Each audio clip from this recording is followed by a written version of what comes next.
Well, good afternoon, fellow gardeners. I'm Kelly, aka K2, and this is K2 Garden Adventure, my channel dedicated to me building my dream gardens and urban farm here on the beautiful central coast of California, Zone 9B.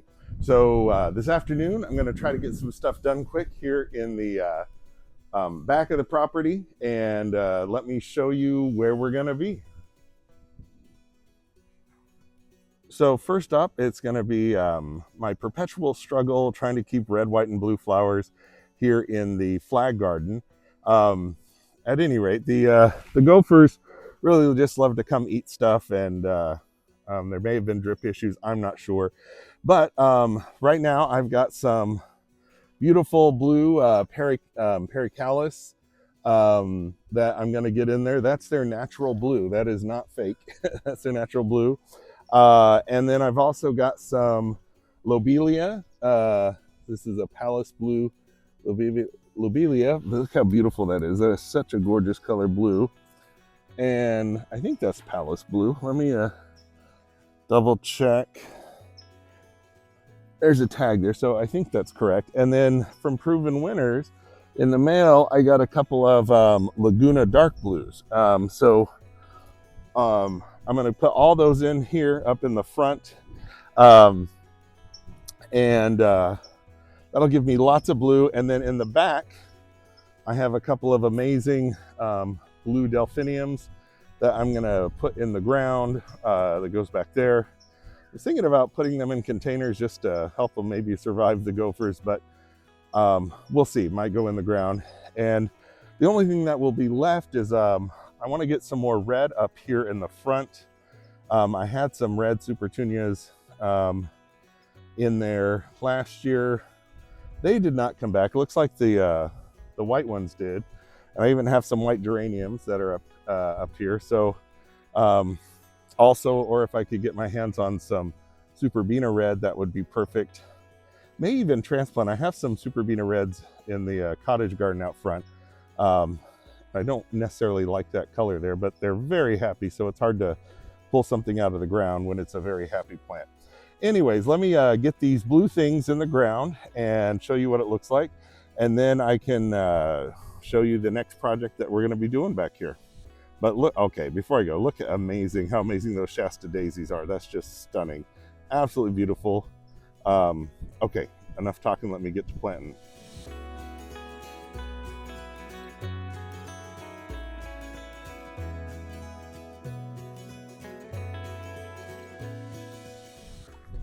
So there we got it. Wow, that looks a lot better. I don't know how much the blue is showing up on camera, but in real life, it is definitely showing up more with all the guys up front. At any rate, the pericallus, they should have a second blooming this season. They had one earlier while they were waiting to get put in the ground. And then the lobelia, again, I double checked all the drip, added extra emitters, fixed other emitters that were clogged and all that good stuff. So all this should fill in here really nicely. Like I said, I'm gonna look for some red petunias or some red verbena to go in those little blank spots underneath the lights. And then in the back, I got those amazing blue delphiniums in the ground with plenty of drip, and cleaned up the red geraniums a little bit, and just really happy with how this is looking. And again, wow, those daisies just boom, are quite awesome. So that is the flag garden for right now. And then next up is just off to the right. There's a couple of these daisies that did not survive the winter. And so I got some replacements.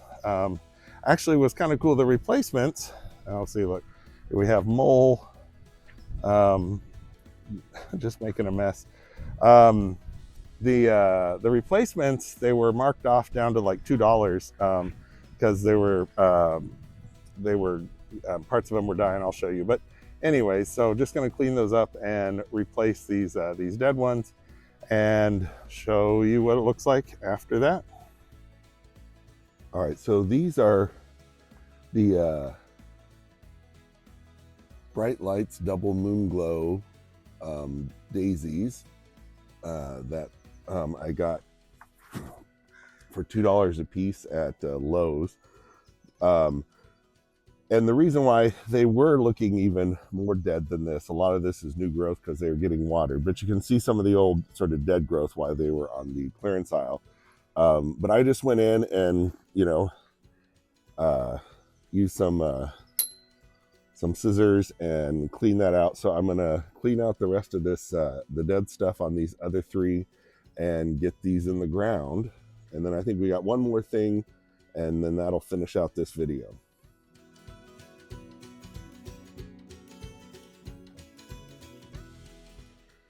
Well, those look so much better. And again, you can't beat $2 for an $8 plant. So I'm gonna go get these in the ground and we'll show you what it looks like. So this is kind of cool for this one right here. It actually seeded itself, although the original one died. It did seed itself, and so I'm gonna dig this guy up and stick him back in the proper spot. And as you can see, I'm adding some Hollytone fertilizer to go with this. Again, I have hard water, so everything turns alkaline eventually, so I just use Hollytone for everything. And the Espoma stuff, they now include Biotone, so I don't have to buy that separately anymore. So that's kind of cool. So anyways, I'm gonna get this guy moved over, and it does look like I'm finding gopher tunnels that are coming up to each of these. So even though they were in cages, I think it ate some of its roots that went outside of it, and then also that just left a big air pocket, which I don't think helped anything. So, all right, let me get this guy moved over. So I think we are done with fixing up the these daisy border back here. But while I was doing that, I decided a couple of things. One, I need to trim back this beautiful yellow Heaven's Breath, keep it a little bit smaller to match the other two, and also to keep it away from the avocado tree there. And then over here, I'm not sure what happened. Somehow I got my spacing off on these two. I don't know if I planted that one on the left as a replacement for that one, but then it came back, not sure. But what I did decide is this Heaven's Breath and this white pugster buddleia are too close together. And then over here, the Super Bina whiteout wants to just take over that spot, so which is fine. So what I'm gonna do is move both of these white buddleias back and just stick one here and one here to go with these other buddleias. And then that'll give more room for the Heaven's Breath there. And then I'll move that one daisy that's out of position over here to complete the border. So that's cool. And right now, the only thing left to do on this video, I think, is back here. So I've got these flower towers where I planted dahlias around and then a clematis in the middle. And the dahlias are popping up all over the place, at least some of them. I'm sure many of them got eaten by gophers, but we'll see. And then, well, that looks like some are popping up way over there. So I'm not sure how they got that far away from the tower, but we can move them closer, or that might be, I don't know what that is. Yeah, no, it looks like a dahlia. Anyways, oh wow, that clematis is pretty.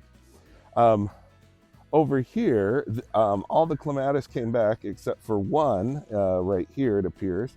So I happen to have a clematis from that I brought over from my old place that I needed to plant. It's this beautiful white one here. So we're gonna pop up the tower and try to get this clematis there in between without messing up too much the dahlias. So the little last project to do.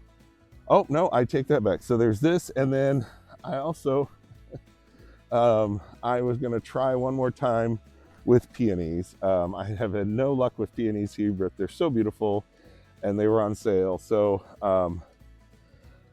anyways, I think the plan is I'm gonna move, pull out this yellow lantana and put it in a container to give it to a friend of mine.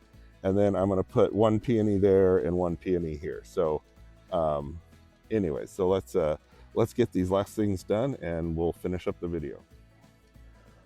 All right, so we got the clematis in the ground and got it trained up on the trellis. It's looking great. We've got at least, some of the dahlias coming back, so that should be good. Just got to water this in, and yeah, should be awesome. All right, so now it's over to getting these two peonies in the ground. So let me knock that out real quick.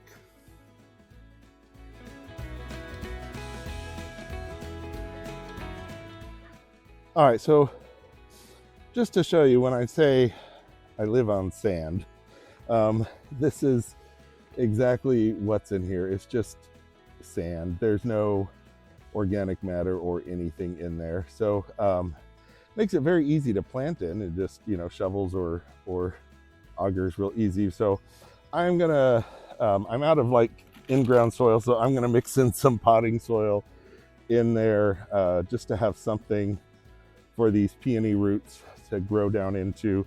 Also, I'm getting these guys in gopher cages, so hopefully those peony rhizomes or bulbs or whatever those things are will be protected from the gophers, because this is the front line of the gopher wars. So the property behind me, it's just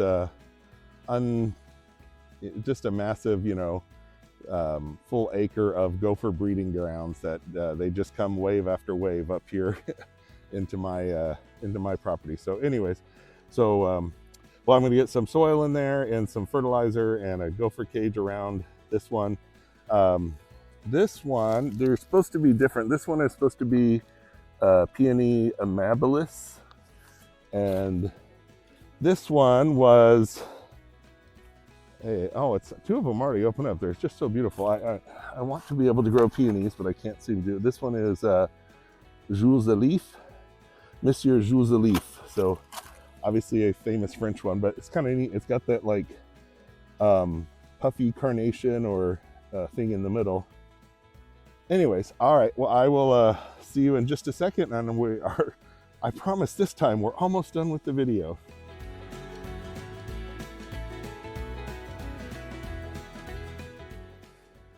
And I think that is finally it. Wow, those peonies look absolutely beautiful. Hopefully they are happy and I will get at least one season.